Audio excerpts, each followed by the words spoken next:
this week, week 3, is we focus on the circuit of culture. And one of the biggest eye-openers so far has probably been just how different cultures can perceive PR practices so differently, and how one act or one verbal recognition can have such opposite effects on people from different cultures. In class, we used a good example, which was accepting gifts from, like, say, partners or prospective partners or clients, which is something that in Australia would be seen as bribery and very unethical.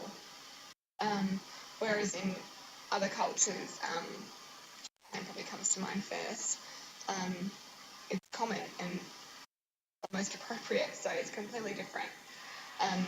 And I can definitely see how this week's discussion in particular will have come in handy with WordCom, because we're just working with so many different cultures, and we really need to be aware of assumptions and how to sort of take unspoken things in different ways. A good example as well that we used in class was timing. So that when we say we want you to reply to this email ASAP, we're usually meaning, well, ASAP, meaning at least in that day. Whereas other countries with a more laid-back approach to work, such as Italy, could mean by the end of that week, and that's completely acceptable, and sort of everyone understands that along that culture. So just things like that, and slang as well, or words that have different meanings, that we're just really got to be aware of. And I think the best thing you can do is become really knowledgeable of just the different things that words can mean in different cultures, and just the way that they do business. I think is just being as educated in that as possible. I think is going to be the best thing to do.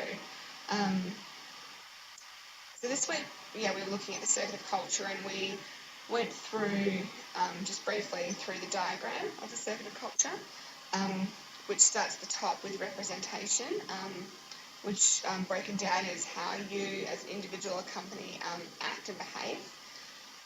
It then went down to identity, which is certain things that identify you as a culture.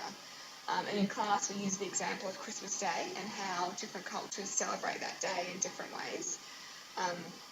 And the way you celebrate it has a way of defining you within that culture.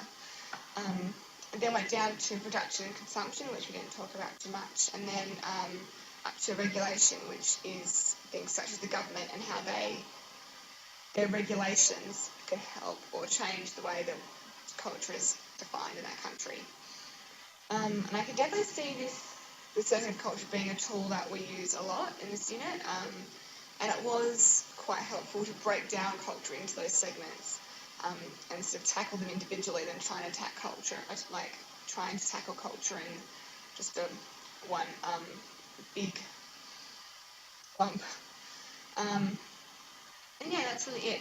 I'm looking forward to next week. We're doing a case study on Coca-Cola, which is always interesting to sort of find out more information on such huge brands that you think you know so well on face value, but